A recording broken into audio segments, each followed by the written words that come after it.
Rangkaian kunjungan wilayah berlanjut. Kali ini pastor paroki Karot, pastor rekan dan diakon bersama perangkat DPP DKP Karot serta penyuluh agama Katolik menyambangi wilayah utara paroki Karot, yaitu wilayah Porciun Kula. Lagi kau keberang, kita yang sama. Di wilayah Porciun Kula, rombongan diterima oleh umat yang sudah berkumpul dan bersiap mengikuti rangkaian kegiatan kunjungan tersebut. Perayaan Ekaristi yang dipimpin oleh Pater Rio Edison mengawali seluruh rangkaian kunjungan ini. Injil dibacakan oleh Diakon Alfred dan homili singkat dibawakan oleh Pastor Paroki Karot Pater Bovan.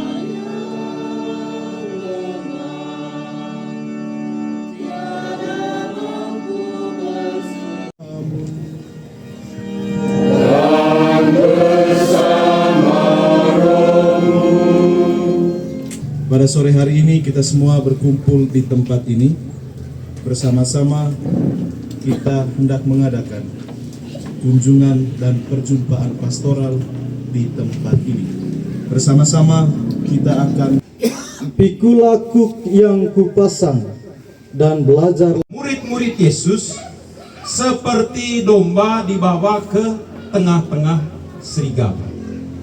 Tapi ngoten mor Yesus, neka rantang nih. Mau murid-murid sot pilih pengurus wilayah, pengurus KBG, neka rantang nih, apa tak tombo de meu. Meskipun meu bawa ne hakim, neka rantang. Ay manga tak tombo no ne meu cepisa, apa tak harus tombo de meu, yaitu Roh Kudus. Sikap percaya itu harus membawa perubahan di dalam sikap kita di tengah dunia ini. Selain neka rantang, harus membawa perubahan sikap. Nah, hari ini juga sikap percaya itu mesti membawa perubahan. Perubahannya apa? Emelevietite nuk mori. Punggulaga kave mori. Tidak ada sesuatu pun yang tidak kita mengingat Tuhan di dalam setiap waktu kehidupan kita. Nah, mengenai sikap percaya onde masekaen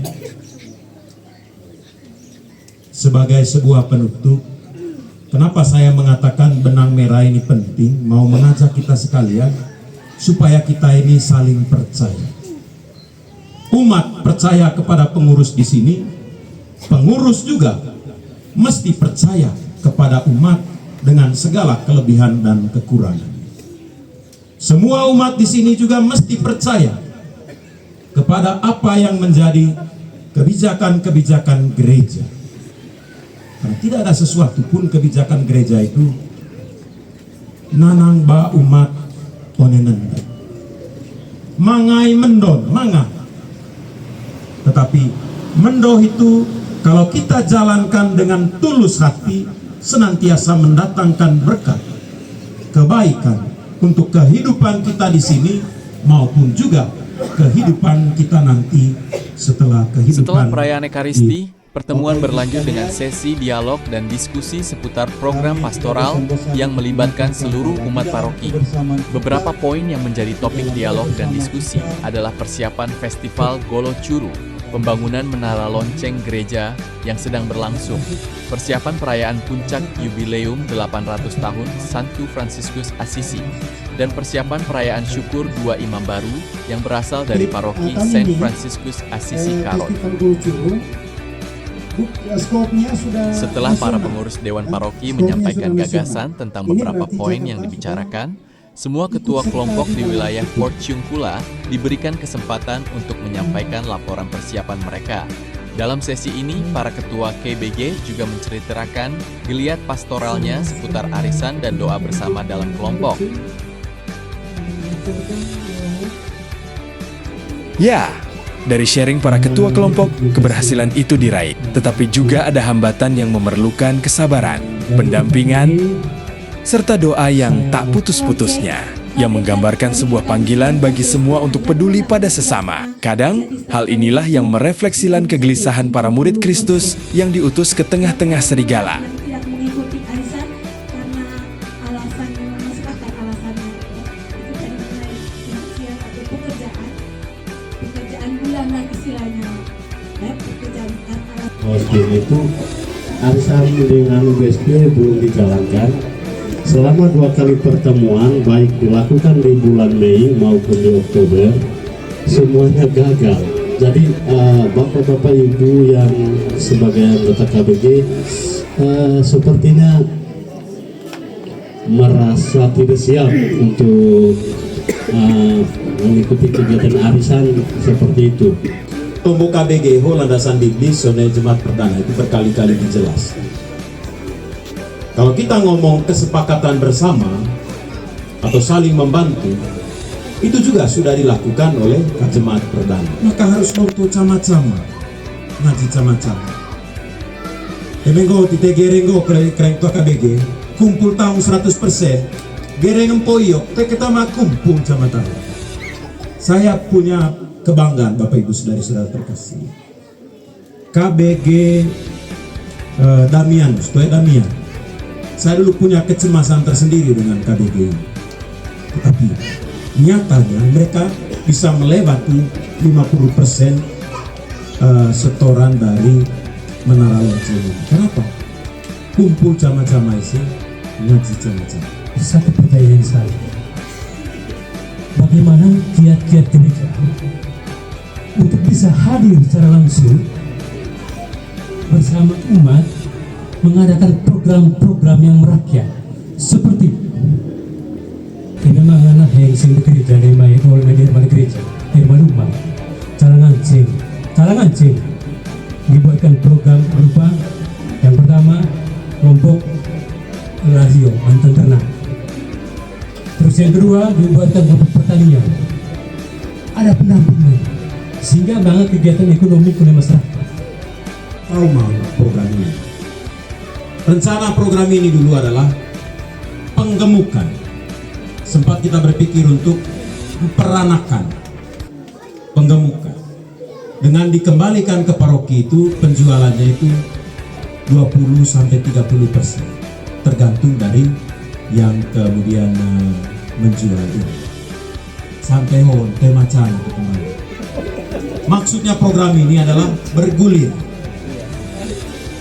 Program pemberdayaan Kreng sudah berjalan semua. Saya tantang kelompok tani yang di Veronica.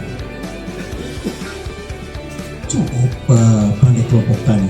Itu nih KBG ketiku. Oh ya, pandai kelompok tani. Program-program ini harus dari bawah. Itu pertama saya punya jawaban. Yang kedua, siapa itu gereja sebenarnya? Siapa gereja? Gereja itu yang pertama adalah Bapak, Ibu, Saudara-saudari sendiri. Siapa yang membantu gereja? Di wilayah Porciun Kula, umat juga mengapresiasi geliat pastoral para saudara-saudara Fransiskan. Dengan itu, mereka sangat mendukung setiap ikhtiar perjumpaan dengan umat, mendengarkan mereka, dan bersama membangun kehidupan beriman di paroki Santo Franciskis Assisi.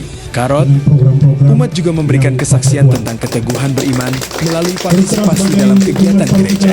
Ada semangat dan transformasi yang diperoleh dari persembahan hidup kepada Allah dan sesama. Semuanya terasa mudah ketika kita memberi tempat bagi kehadiran Tuhan dalam seluruh derap langkah hidup kita.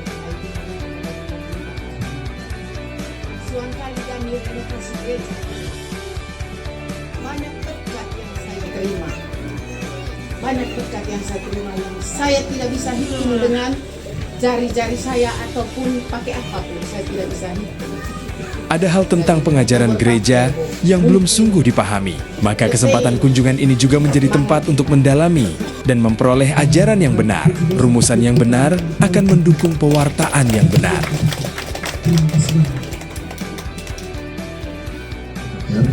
Ini tentang cara berdoa, khusus di bulan Maria.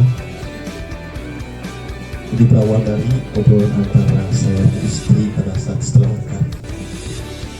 Yang bertanya dulu, kira-kira berdoa yang benar itu lewat perantaran Bunda Maria atau lewat perantaran Tuhan Yesus? Kita berdoa pada saat bulan Maria. Jadi mungkin, kita kan ada dua pribadi yang sering kita sebut dalam Tuhan, satu Yesus, satu Bunda Maria. Lalu Charles tugas Charles tugas.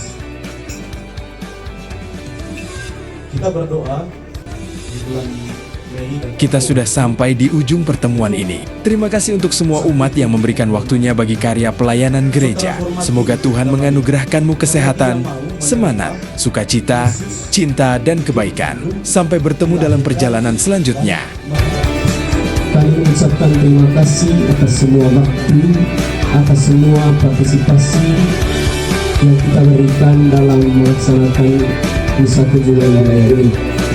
Hanya ucapan terima kasih yang kami bisa sampaikan dari tempat ini.